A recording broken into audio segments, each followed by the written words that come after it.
পার্শ্ববর্তী রাষ্ট্রে যেটা ঘটছে অত্যন্ত ভয় ধরানোর মতন ছবি। তার কারণ ভাবতে পারেন যে রবীন্দ্র স্মৃতি বিজড়িত ছায়ানটকে তো রেয়াত করা হয়নি, শুধু তাই নয়, একেবারে বাংলাদেশের জাতীয় কবি কাজী নজরুল ইসলাম তার ছবি পর্যন্ত ছিঁড়ে দেওয়া হয়েছে। আর এইটা হচ্ছে তার প্রতিবাদে এই রাজ্যে অর্থাৎ পশ্চিমবঙ্গে বিভিন্ন জায়গায় বিজেপি পথ অবরোধ করছে এবং তারা ধিক্কার মিছিল বের করছে, বিক্ষোভ প্রদর্শন করছে।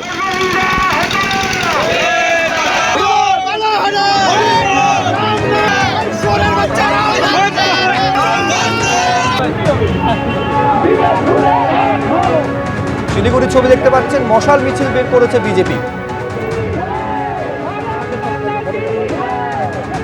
আর যে পরিস্থিতি বাংলাদেশে চলছে তা নিয়ে আজকে বিজেপি রাজ্য সভাপতি কি বলছেন। লিওনার্ড মেসিকে কেন্দ্র করে আজকে একটা স্টেডিয়াম জুড়ে মানুষ বলছে একসঙ্গে দাঁড়িয়ে, বর্তমান প্রজন্ম চোর চোর বলে চিৎকার করছে একটা সরকারের দিকে তাকিয়ে। এই নজিরবিহীন দৃশ্য আজ এর আগে কোনোদিন মানুষ দেখেনি। আর দেরি নয়, কে কি কোন মতবাদে বিশ্বাস করেন সেটা বড় কথা নয়। পশ্চিমবঙ্গকে পশ্চিম বাংলাদেশ বানাতে দেওয়া চলবে না। বাংলাদেশে রবীন্দ্রনাথ ঠাকুরের মূর্তি ধ্বংস হচ্ছে, আর মালদা জেলায় দাঁড়িয়ে তৃণমূল কংগ্রেসের ছাত্র নেতা রবীন্দ্রনাথের প্রতিকৃতিতে আগুন লাগাচ্ছে। সত্যজিৎ রায়ের বাড়ি ধ্বংস, সুনীল গঙ্গোপাধ্যায়ের বাড়ি দখল, হিন্দুদের ওপরে ওপারে নির্মম নির্যাতন চলেছে। আর ওপারে যে মানুষগুলো আছেন, ওপারের মতুয়া ভাইরা, ওপারের নমশূদ্ররা, ওপারের দত্ত, বোস, গুপ্ত, মিত্র, জৈন, চাকমা, বুদ্ধিস্ট যারা আছে, তারা আমাদের রক্ত, আমাদের ভাই। তাই যে মানুষগুলো ওপার বাংলা থেকে এবার বাংলায় ছেড়ে চলে এসেছেন নিজের তুলসী তবলায় বাতি দেবার জন্য, যে মানুষগুলো ওপার থেকে এপারে চলে এসেছেন শাখা সিঁদুরকে অক্ষত রাখবার জন্য, যে মানুষ ওপার থেকে এপারে চলে এসেছেন নিজের পদবিটাকে টিকিয়ে রাখবার জন্য, আজকে তার পাশে যদি কোনো রাজনৈতিক দল থাকে তার নাম বিজেপি। একদিকে সোদপুর এবং অন্যদিকে ইসলামপুর প্রতিবাদে নেমেছে বিজেপি। তার মধ্যে আবার সোদপুরে খবর পাওয়া যাচ্ছে এই যে বিজেপির প্রতিবাদ মিছিল বা ধিক্কার মিছিল, সেই মিছিলে আটকে পড়েছিলেন তৃণমূল সাংসদ, তৃণমূলের বর্ষিয়ান সাংসদ সৌগত রায়, এবং তারপর অটো করে তাকে ফিরতে হয়েছে বলে জানা যাচ্ছে। এখন ঘটনাটা কি ঘটেছিল সমীরণ পাল আমাদের প্রতিনিধি বলতে পারবেন বিস্তারিত। সমীরণ। শুভ্রজিৎ, বাংলাদেশি হিন্দুদের ওপর অত্যাচার হচ্ছে, এর প্রতিবাদে সোদপুর বারাসাত রোডে সন্ধ্যাবেলা অবরোধ শুরু করে বিজেপি, এবং বিজেপির পক্ষ থেকে রাজ্য বিজেপি যুব মোর্চার সদস্য জয় শাহর নেতৃত্বে টায়ার জ্বালিয়ে অবরোধ শুরু হয়। এবং সেই অবরোধ যখন চলছে সোদপুর উড়ালপুল দিয়ে, তখন দমদমের বর্ষিয়ান তৃণমূল সাংসদ সৌগত রায় যাচ্ছিলেন পানিহাটি উৎসবের উদ্বোধন করতে, এবং কাঁচকল মোড়ের কাছে অবরোধ, এবং তার গাড়ি আটকে যায় এবং দীর্ঘক্ষণ তিনি গাড়িতে বসে থাকার পর জানতে পারেন যে অবরোধ চলছে।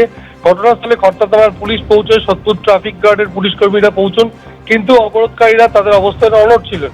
কিছুক্ষণ গাড়িতে বসে থাকার পর বর্ষিয়ান সাংসদ তিনি গাড়ি থেকে নেমে বেশ কিছুটা পথ পায়ে হেঁটে তারপরে অটোতে করে তিনি পানিহাটি উৎসব অর্থাৎ অমরাবতী মাঠে গিয়ে পৌঁছন।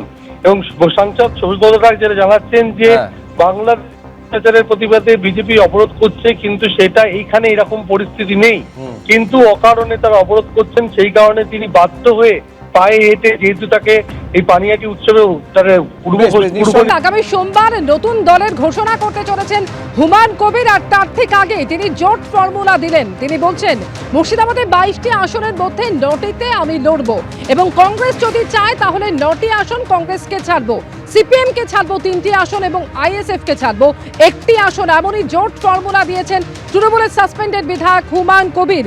এবং তিনি আরো বলছেন যে 3টি আসন ছাড়বো সিপিএম কে, 1টি আসন ছাড়বো আইএসএফ কে।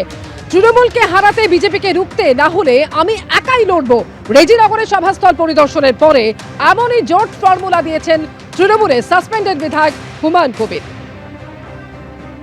সেলিম সাহেবকে আমরা সিপিএমের 3টে সিট ছাড়বো মুর্শিদাবাদে, আইএসএফের 1টা সিট ছাড়বো, চলে 4টে, আর বাকি থাকে 18টা।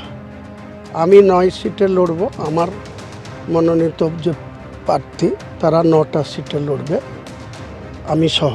আমি রেজিনগর লড়বো, আমি আর একটা সিটেও লড়তে পারি, এক্সিস্টিং ভরতপুর বা বেলডাঙ্গা, সেটা পরে ঘোষণা করব।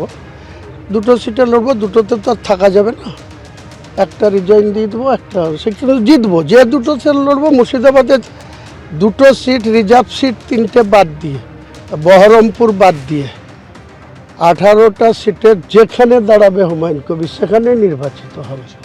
ওটা নিয়ে কোনো টেনশন নেই। আর 9টা কাকে দিতে চাই? 9টা অধীরবাবুকে ছাড়বো, তারও মাস ভ্যালু আছে এই জেলায়। সে যদি প্রকৃতপক্ষে টিএমসির বিরোধিতা, বড় বড় লম্বা চওড়া লেকচার মারে, কিন্তু আসল জায়গায় বোঝা যাবে যদি সে আমাদের জোটে আসে, তাহলে তার জন্য ওয়েলকাম।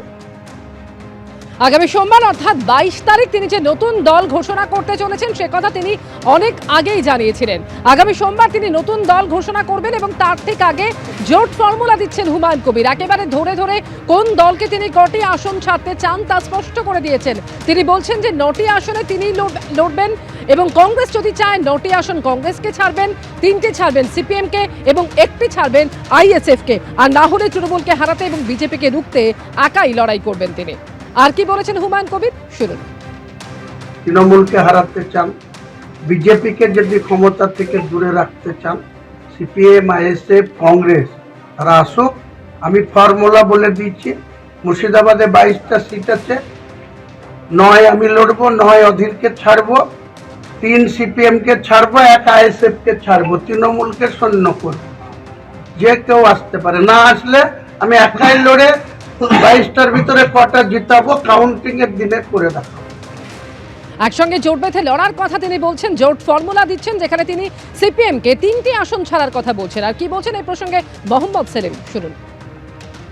আমরা একটা বামফ্রন্টের মধ্যে কি আসন রফা হবে সেটা বুঝে নিয়ে তারপরে যারা বিজেপি এবং তৃণমূলের বিরুদ্ধে থাকবে, টিকে থাকবে এবং লড়বে, তাদের সঙ্গে আমরা আলাপ আলোচনা করব।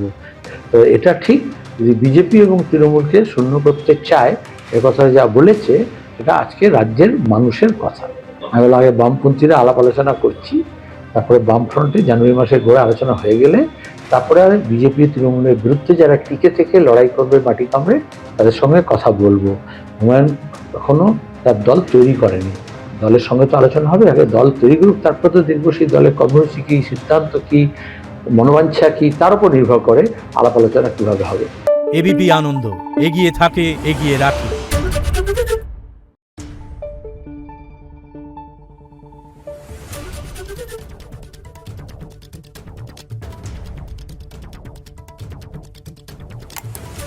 Thank you.